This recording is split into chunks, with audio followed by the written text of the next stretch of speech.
प्रभु कहते हैं संतों का संग ही मेरी पहली भक्ति। तो वस्तुतः श्री रामचरितमानस में संत की महिमा, संत की भूमिका आपको सर्वत्र दृष्टिगोचर होगी और अनेक अनेक दृष्टांतों के द्वारा, उपमाओं के द्वारा गोस्वामी जी ने संत महिमा को प्रतिष्ठापित करने का प्रयत्न किया और उसको भिन्न भिन्न रूपों में, यदि आप मानस के 7 कांडों पर दृष्टि डालें तो सर्वत्र आपको संतों की भूमिका का महत्व, संतों की आवश्यकता क्यों है का इसका संकेत प्राप्त होगा और आपका ध्यान इस ओर भी गया होगा, जाना चाहिए कि भगवान ने जो नवधा भक्ति का उपदेश दिया उसमें संतों का स्मरण 2 बार किया। अन्य भक्ति के जो स्वरूप है वो 1 बार है, कथा का प्रसंग 1 बार, गुरु चरणों की सेवा बस उसका भी उल्लेख, भगवान के गुणानुवाद का गायन इस तरह से भी, इस तरह से 4वीं, 5वीं, 6वीं भक्ति में आप साधनाओं की भिन्नता का वर्णन पाएंगे।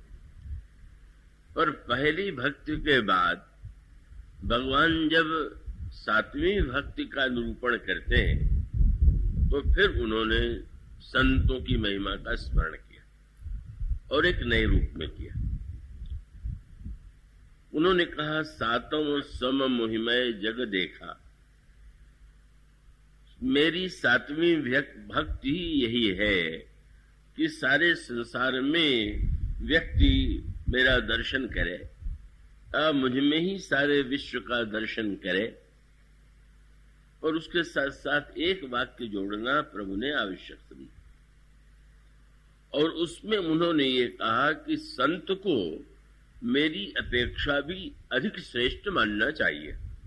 एक नई बात, पहली भक्ति में तो केवल इतना मात्र है कि पहली भक्ति संतों का संग है, पर 7वीं भक्ति में प्रभु कहते हैं 7 सम मोहिमय जग देखा और मोहिते अधिक संत कर लेखा। उसका तात्पर्य है कि संतों की महिमा का जो वर्णन किया गया है, प्रारंभ में उसकी उतनी अनुभूति नहीं होती है जितनी भक्ति साधना के सर्वोच्च स्थितियों में प्रवेश करते हुए संत का स्वरूप क्या है, संत की महिमा क्या है, इसका ज्ञान होता है।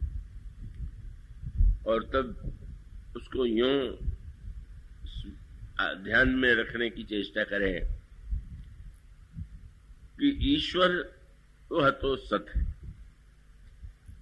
कृपया चैतन्य रहेंगे तो ही आप उसे सुन सकेंगे और मेरे लिए भी आप प्रेरक बन सकेंगे। तो वैसे ईश्वर के लिए ईश्वर सत रूप है, सत्य रूप है, ऐसा बार बार कहा गया। और ईश्वर के लिए एक अक्षर और जोड़ दिया गया। सत में एक आधा जो नकार जुड़ा हुआ है, वह जो है वही उसी से संत शब्द बन गया।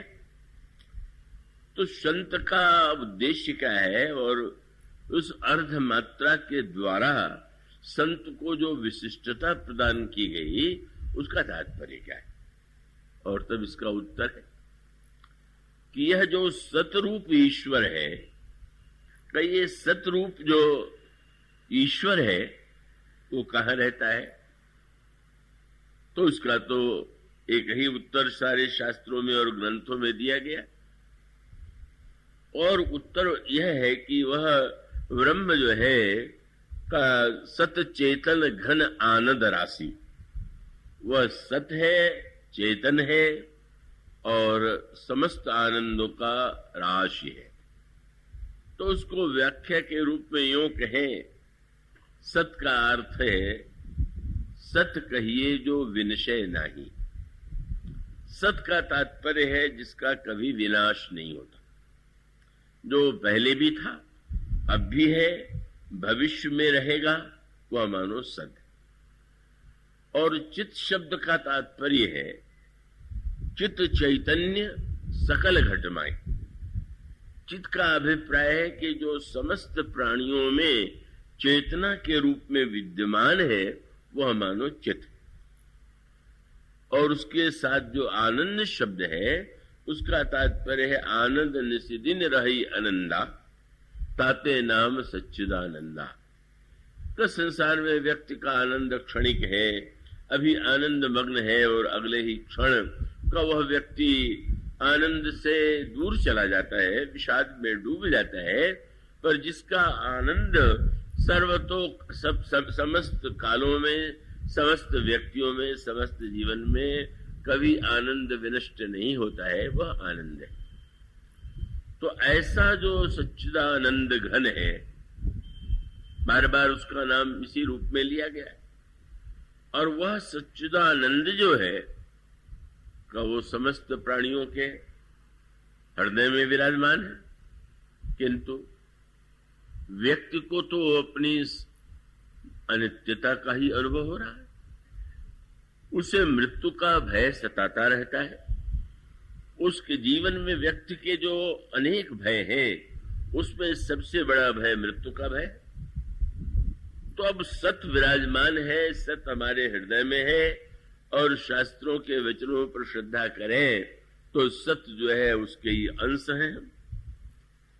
पर सत जो जीव है, संत का अंश होने के नाते मृत्यु के भय से निरंतर आक्रांत है, भयभीत। और जो चित रूप ईश्वर का अंश है, उसमें सर्वत्र ब्रह्म ईश्वर का साक्षात्कार नहीं होता है, अपितु उसको अपने और पराये में भेद दिखाई दे रहा है। राग और द्वेष की सृष्टि हो रही है, तो चित्त का भी कोई लक्षण हमारे आपके जीवन में नहीं दिखाई देता। और इसी प्रकार से आनंद का भी, कितना क्षणिक आनंद हम सबके जीवन में होता है, कैसे हम प्रसन्न हो जाते हैं और कैसे हम दुखी हो जाते हैं। तो ऐसी स्थिति में बड़ा विचित्र सा प्रतीत होता है कि अंतःकरण में सच्चिदानंद ये ब्रह्म ईश्वर विराजमान है और जीव उसका अंश है। ईश्वर अंश जीव अविनाशी चेतन अमल सहज सुख राशि। तो फिर यह विरोधाभास क्यों, और इस विरोधाभास के मिटाने का उपाय क्या है? तो इसके लिए एक बड़ा सरल सा दृष्टांत यूं है कि किसी शिष्य ने गुरु से प्रश्न किया कि आप कहते हैं कि सच्चिदानंद ईश्वर हृदय में विराजमान है, पर यदि है तो उसका अनुभव क्यों नहीं होता है? उस समय तो गुरुदेव मौन रह गए, पर दूसरे दिन ही उसी शिष्य के सामने अपने और जो निरंतर निकट रहने वाला शिष्य था, सेवक था, उसको आज्ञा दिया कि वो लोहे की डिबिया में जो पारस पत्थर है उसे ले आओ। अब नए जो शिष्य था उसने जब सुना तो सोचने लगा कि कैसी अटपटी बात कह रहे हैं महाराज, अगर पारस होगा तो लोहे का डिब्बा नहीं होगा, और लोहा है और उसमें पारस है तो पारस नकली होगा। लोहा और पारस कैसे एक साथ हो सकते हैं? लेकिन जब गुरुदेव ने बुलाया और वो शिष्य लेकर के आया तो दिखाई पड़ा कि जो डिब्बी है वो तो लोहे की है, लेकिन जब उसमें उन्होंने खोला तो एक पतले से कागज में एक पत्थर लिपटा हुआ था, और उस पतले से पत्थर को से के ऊपर जो कागज लिपटा हुआ था उसे उन्होंने हटा दिया, और हटाते ही वह जो लोहे का डिब्बा था सोने का हो गया। गुरुदेव ने शिष्य को संकेत के रूप में समझाया, देखो लोहे के डिब्बे में पारस के होते हुए भी एक पतले से झीने से कागज के आवरण ने ही दोनों को दूर बना दिया था, और वो आवरण के मिटते ही का वह लोहा सोने के रूप में परिणत हो गया। यही मानो संकेत ये है कि जीव और ब्रह्म के अंतराल में जो एक पतला सा झीना सा आवरण है, संत माने जो उस आवरण को दूर कर दे और लोहे को सोने के रूप में बदल दे। पर वो आवरण इतने निकट होते हुए भी इस ईश्वर के लिए एक वाक्य कहा गया, निकट ही रहत दूर जन खोयो। निकट सबसे अधिक कौन है? ईश्वर। और दूर सबसे अधिक कौन है? ईश्वर। इसलिए उसके लिए तदूरे तदंतिके ऐसा कहा गया। वो दूर भी है और अत्यंत निकट भी है। तो है तो निकट, पर व्यक्ति को दूरी का अनुभव हो रहा है। का है निकट, पर अंतराल में एक आवरण है, और उसी आवरण के लिए एक शब्द चुना गया, माया। और यही संकेत रामायण के विविध प्रसंगों में ये जो माया शब्द है, उस माया की बड़ी व्यापक व्याख्या की गई। और उसकी विलक्षणता यह है कि जो नहीं होते हुए भी है, और वो है नहीं होते हुए भी उस है का इतना प्रभाव है कि नहीं वस्तुओं का भी उतना प्रभाव नहीं है मनुष्य के अंतःकरण पर, जीवन में। क्यों? वास्तविक रोग हो तो दवा सरल है। योग्य डॉक्टर होगा, वैद्य होगा तो आधा देगा। पर अगर किसी को भ्रम और संदेह का रोग हो जाए, रोग नहीं है, कई बार ऐसा होता है कि कई लोगों को लगता है कि अरे मैं तो बड़ा रोगी हूं। अब वो डॉक्टर के पास जाता है, डॉक्टर जांच करता है, योग्य वैद्य के पास जाता है, वैद्य उसकी नाड़ी देखता है, और वो तो कहता है कि तुम्हें तो कुछ नहीं।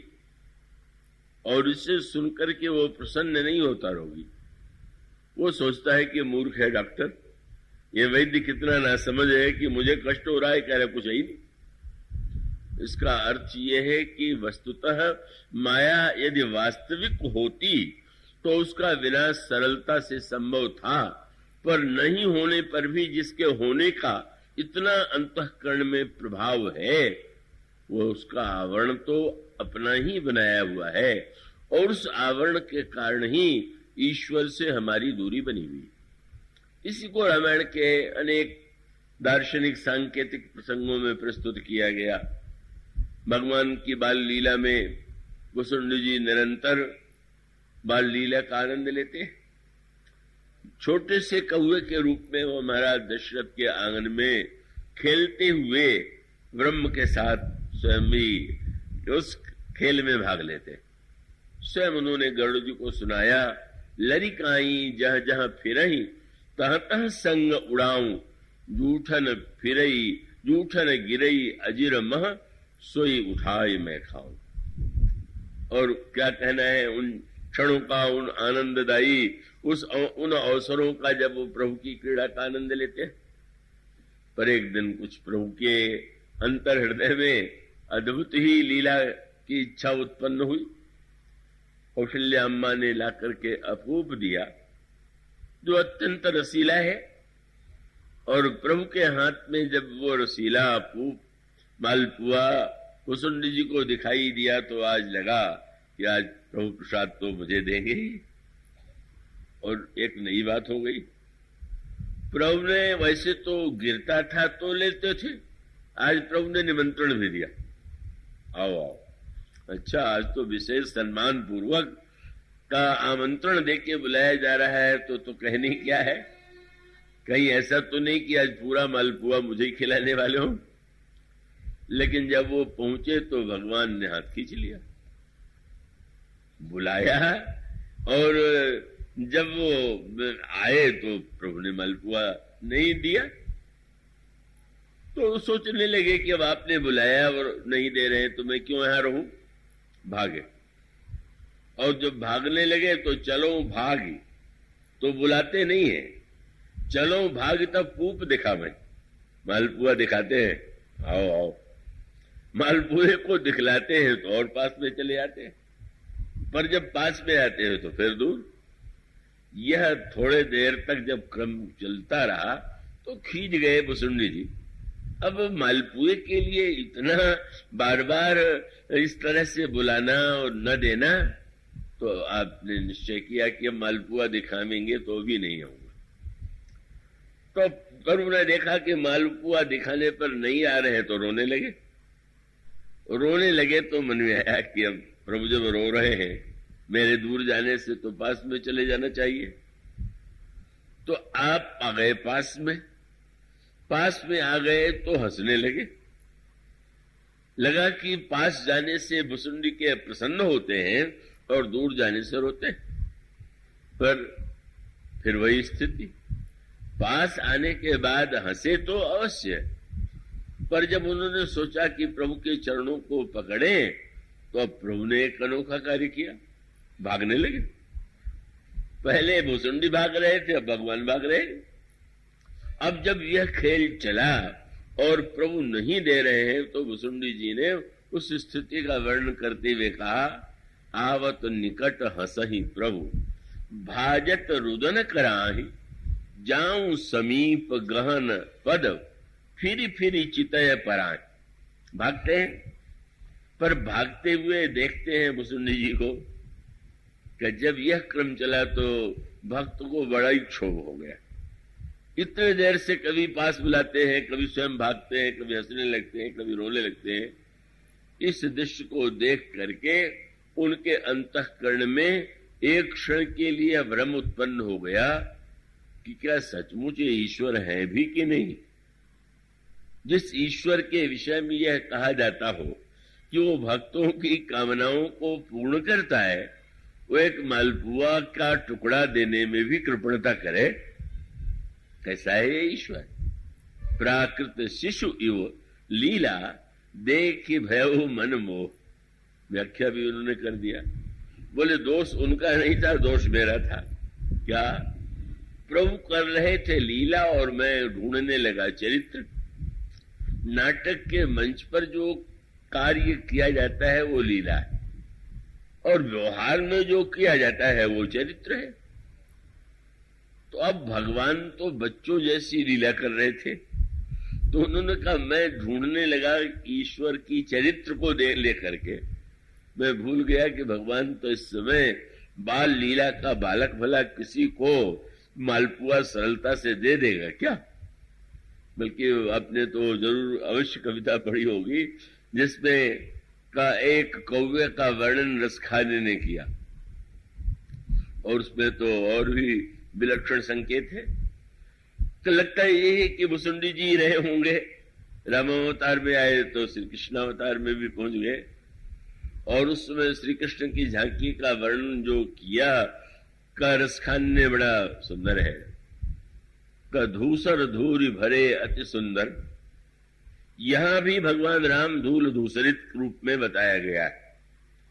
कौशल्या अम्मा ने प्रारंभ में जब उनको का पकड़ने के लिए दौड़ी, क्योंकि महाराज दशरथ भोजन के लिए बैठे हुए थे, का प्रभु बुलाने पर भी नहीं आए, तो उस समय कौशल्या अम्मा जब पीछे दौड़ी तो भगवान जो है धूसर धूरी भरे तनाए, दौड़ते दौड़ते भूमि में गिर गए और मां कौशल्या जी गोद में ले आई। रसखान कहते हैं दृश्य यहां भी वही है। धूसर धूरी भरे अति सुंदर, और तैसी बनी सिर सुंदर चोटी, और दृश्य आंगन का ही है। खेलत खात फिरे अंगना, पग पैजनी बाजत पीरी कछोटी। दृश्य देखा, श्री राम भी आंगन में विहरण करते हैं। रसखान ने जब इस दृश्य को देखा तो वह छवि को रसखान विलोकत भारत काम कला निधि कोटि। कौआ पास में आया, पर वो पुराना उस अवतार का स्वभाव तो दिखाई नहीं दे रहा। वो तो बिल्कुल ऐसा लगा कि अब तो हम ये देंगे ही नहीं।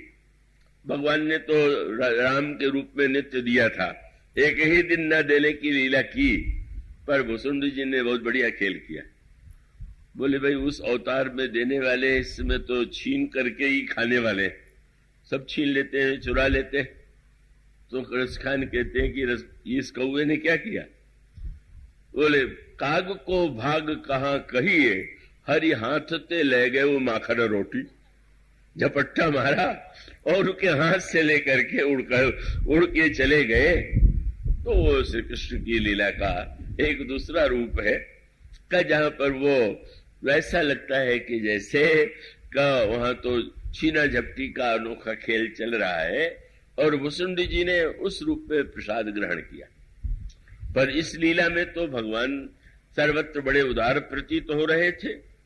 पर जब आज यह दृश्य दिखाई पड़ा तो मन में क्षोभ हुआ और भागे।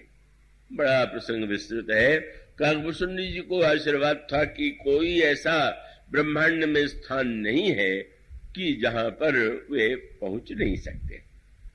और उस सप्तावरण में पृथ्वी, जल, अग्नि, वायु, आकाश, प्रकृति, महत्त्व, ये जो 7 आवरण हैं, उन 7 आवरण में उन्हें आशीर्वाद दिया था लोमश जी ने कि तुम सर्वत्र जा सकते हो। जहां वे गए वहां पर उन्होंने प्रभु का दर्शन किया। प्रभु ने, मुनियों ने भुसुंडी जी को यह बताने की चेष्टा की थी कि ईश्वर सर्वभूतमय है। ईश्वर तो समस्त प्राणियों के हृदय में निवास करता है। पर भुसुंडी जी को ये मत अच्छा नहीं लगता था कि ईश्वर सर्वत्र निवास करता है, समस्त प्राणियों के हृदय में निवास करता है। वो तो यही मानते थे कि नहीं, हमारे जो श्री राम है वो तो अयोध्या के आंगन में, दशरथ जी के आंगन में निरंतर नन्हे बालक के रूप में क्रीड़ा करते हैं। यह सिद्धांत तो उन्होंने कहा निर्गुण मत मम हृदय ने आवा। भगवान ने जो भक्त नहीं स्वीकार कर रहा था, आज स्वीकार कराने के लिए ही ये लीला की थी। मानो प्रभु ने एक सूत्र दिया कि सर्वव्यापकता और एक देशीयता, इन दोनों में परस्पर कोई विरोध नहीं। ईश्वर सर्वव्यापक है कि केवल अयोध्या में महाराज दशरथ के आंगन में है, सर्वव्यापक है, तो एक बात हुई। और जब दशरथ जी के आंगन में कहें तो लगता है कि वो तो एक देश में है, और जो एक देश में है वो सर्वदेश में नहीं, और जो सर्वदेश में है उसे एक देश में कहना उचित नहीं है। मानो परस्पर विरोध है। भगवान ने आज अपने भक्त को कौ रसीला मालपुआ भले ही न दिया हो, पर आज उन्होंने यह बताया कि तुम आनंद के केंद्र के रूप में तुम एक देश में मुझे देखते हो, तो ये बिल्कुल ठीक है। अब ये दृष्टांत आप यूं ले सकते हैं कि आकाश में जब आप सूर्य को देखते हैं तो सूर्य कितना बड़ा दिखाई देता है? एक थाली के आकार का ही तो दिखाई देता है। तो जब दिखाई देता है और ये हम मान लें कि यह सूर्य इतना ही बड़ा है और केवल इसी छतरपुर में ही है, इतना छोटा है, तो फिर यहीं के लोगों को दिखाई दे रहा होगा। तो आपकी ये धारणा, आप जब पढ़ेंगे जानेंगे कि सूर्य कितना विशाल है तो लगेगा कि नहीं, सूर्य तो पृथ्वी से न जाने कितना अधिक गुना बड़ा है।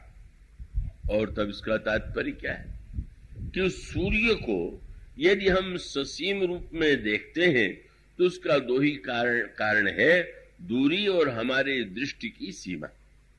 हमारी जो दृष्टि है वो उसकी क्षमताएं सीमित हैं, तो जितनी हमारी सीमा में है हम वस्तु को उतना ही तो देख सकते हैं। और इसलिए मानो वे बताना चाहते थे कि सर्व देशों में होते हुए भी भक्त यदि एक स्थान में मुझे देखता है तो दृष्टि का ये खेल है, वस्तुतः ये मेरे द्वारा मैं एक देशीय नहीं हो जाता। और दूसरा उनका संकेत यह था कि व्यापक वस्तु का आनंद लेने के लिए भी तो उसे ससीम और एक देशीय बनाना पड़ता है। एक आम का विशाल वृक्ष है, पर जब हम आम की विशालता को देख रहे हैं तो उसमें कितना विशाल वृक्ष है, कैसी गहरी जड़ है, कितनी डालियां हैं, कितने पत्ते हैं, इस पर ध्यान जाए। लेकिन भूख लगी हो तो क्या कोई डालियां पत्ते गिनने बैठेगा क्या? वो तो अगर एक नन्हा सा आम का छोटा फल मिल जाए तो उसका रस लेकर के उसको जिस तृप्ति का अनुभव होगा वह डाल और पत्तों को गिन करके तो होगा नहीं।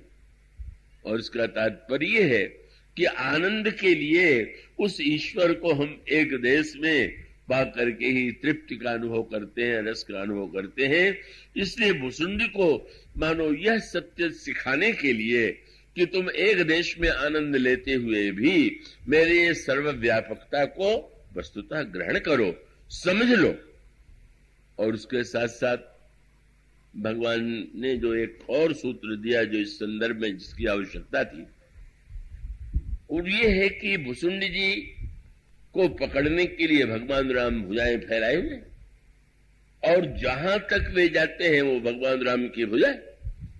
तो गरुड़ जी ने ये कहा कि जब जहां आप गए वहां पर भगवान थे, भगवान आपको पकड़ना चाहते थे तो पकड़ क्यों नहीं पाए? और तब उन्होंने जो उत्तर दिया वो सांकेतिक उत्तर है। उनका हाँ, भगवान सर्वत्र तो थे, लेकिन चाहे जहां पे गया 2 अक्षर की दूरी बनी रही। और क्या 2 अक्षर? 2 अंगुल कहा उन्होंने। उनका सप्ताह वर्ण भेद करी, जहां लगी रही गति मोरी, गयऊं तहां प्रभु भुज ने रखी, व्याकुल भयऊं बहोरी।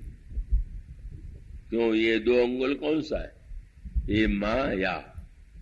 ये माया शब्द का जो 2 अक्षर है, भगवान ने भुसुंडी को बताया कि सर्वव्यापक होते हुए भी जो जीव और मेरे हृदय में मुझ में दूरी है वो केवल 2 अंगुल है, और यह 2 अंगुल तो माया ही है। यह माया 2 अक्षर 2 अंगुल पर करोड़ों योजन में भी यह माया किस तरह से व्यक्ति को दूर बनाए रखती है, भगवान ने यह दर्शन भुसुंडी जी को कराया। और उसके पश्चात यही संकेत अनेक प्रसंगों में दिया गया।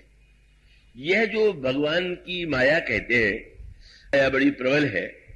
माया के बंधन में जीव बंधा हुआ है का मानो यूं कह लीजिए कि साधारणतया जादूगर भी जब कोई जादू दिखलाता है तो कुछ कैसा अनोखा दृश्य दिखा देता है कि बुद्धिमान दर्शक भी उसके जादू का रहस्य नहीं समझ पाता।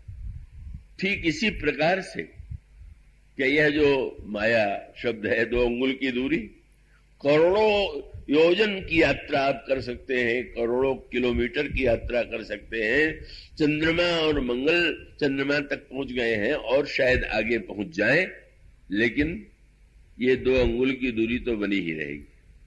और ये 2 अंगुल माया ही है। और इस माया को निवारण करने के लिए भगवान ने बड़ी अनोखी बात कही, गीता में भी और रामायण में भी। क्या? उसका उत्तर यही है कि वह जो माया है का वो वस्तुतः भगवान कहते हैं। पूछा गया, महाराज ये आपकी माया से पार पाने का उपाय क्या है? तो भगवान ने कहा, देवी हेसा गुणमयी मम माया दुरत्यया। तब बोले, मामे वे प्रपद्यन्ते माया मेताम तरन्ते। जो मेरी शरणागति ग्रहण करते हैं वही इस माया के आवरण को दूर कर सकते हैं, माया को पार कर सकते हैं। माने कुछ नहीं। नारद जी के प्रसंग में क्या उत्तर आता है, क्या संकेत आता है? नारद जी को जब भगवान ने क्षीर सागर से विदा किया और भगवान को ये लगा कि नारद के हृदय में काम को जीत करके अभिमान आ गया है, इस अभिमान को दूर करना है, तो भगवान ने क्या किया? जब वो नारद जी चले तो एक नगर दिखाई पड़ा। अब ये नगर क्या वास्तविक था क्या? आप इस पर विचार करके देखिए कि जब वो चलते हैं तो दिखाई देता है कि एक विशाल नगर है और उस नगर में शील निधि नाम का राजा है, उसकी पुत्री का नाम विश्वमोहिनी है। और नारद जी उस नगर में प्रविष्ट होते हैं। इतना बड़ा महापुरुष तत्वज्ञ का वह व्यक्ति उस नगर में प्रविष्ट हुआ, और उसका उत्तर क्या है कि जब तक वो भक्ति भावना में स्थित थे तब तक उनके जीवन पर कोई प्रभाव नहीं पड़ा, दुर्गुणों का भी नहीं पड़ा, काम ने आक्रमण किया तो भी नहीं पड़ा। पर जब वे ईश्वर के स्थान पर अपने को ब्रह्मचारी, अपने को योगी, अपने को दुर्गुणों का विजेता मानने लगे, तो बस का वो माया शब्द की व्याख्या लक्ष्मण जी ने पूछा, प्रभु आपकी माया रहती कहाँ है? वो कौन है? तो प्रभु ने कहा, वो रहती कहाँ है? मैं और मोर तोर तय माया, यही बस कीने से जीव निकाया, मैं और मेरापन मैं आया, और ईश्वर का दर्शन जीवन से दूर चला गया। यही अहम आया, और अहम आने पर माया नगर के उस राजा के नगर में गए। उसने अपनी कन्या का हाथ दिखलाया। देख करके नारद जी ने इतना अद्भुत हस्तरेखा उसकी जब देखी, इतने विश्व में उन्होंने इतने लोगों की हाथ की रेखा देखी, पर ऐसी हस्तरेखा तो कहीं नहीं थी। क्या देखा कि अरे जो यही बरई अमर सोई होई, समर भूमि ते जीत न कोई। जो उन्होंने अगले देखा कि बस ये कन्या जिससे विवाह करेगी वो सारे संसार में पूज्य होगा, जो जिसका वर्ण करेगी वह अमर हो जाएगा। जो यही बरई अमर सो होई, समर भूमि ते जीतन कोई, संसार में उसे कोई हरा नहीं पावेगा। से वही सकल चराचर ताही, सारे संसार के जीव उसकी सेवा करेंगे जिसका यह कन्या वर्ण करेगी। यही फल उल्टा हो गया। हस्तरेखा में लिखा ये हुआ था कि जिसमें इतने गुण होंगे उसको ये कन्या वर्ण करेगी, और उन्होंने मान लिया जिससे विवाह कर लेगी उसमें इतने गुण आ जाएंगे, तो फिर दूसरा क्यों, मैं ही क्यों न विवाह कर लूं। और विवाह करने के लिए सुंदरता चाहिए, सुंदरता के लिए भगवान का स्मरण किया। स्मरण करने के बाद भगवान ने बंदर की आकृति दे दिया। स्वयंवर सभा में उस राजकन्या ने भगवान के गले में जयमाल डाल दिया, भगवान लेके चले गए। बड़े व्याकुल हो गए नारद जी, और जब रुद्र गणों ने कहा कि अपना मुंह जाकर के शीशे में तो देखिए। अब शीशा कहाँ ढूंढे ब्रह्मचारी जी? वो तालाब था, जाकर के उसी में मुंह देखते हैं, और जो ही बंदर की आकृति देखी भगवान पर क्रोध आ गया। मैंने सुंदर बनाने के लिए कहा, उन्होंने बंदर बना दिया। कितना ईर्ष्यालु ये भगवान है। और तब निश्चय कर लिया कि देहों शाप की मरियों जाई, या तो मैं शाप दे के उन्हें दंड दूंगा या आत्महत्या कर लूंगा। क्यों? बोले जगत मोर उपहास कराई, संसार में मेरी इस तरह से हंसी उड़वा दी इन्होंने। भगवान ने उनके बिल्कुल हंसी उड़ने नहीं दिया था। उस समय तो स्वयंवर सभा में जब वे गए थे तो भी सबने नारद को नारद ही देखा। नारद जानी समय सुनावा, पर उनको लगा कि सब लोग मेरे ऊपर हंस रहे। और जब आप चले तो बीच में ही भगवान मिल गए। और मिले तो कैसे मिले? तो एक और लक्ष्मण जी, दूसरी ओर वही विश्वमोहिनी। नारद जी ने जब देखा इतना क्रोध आया, कितना बुरा व्यवहार है।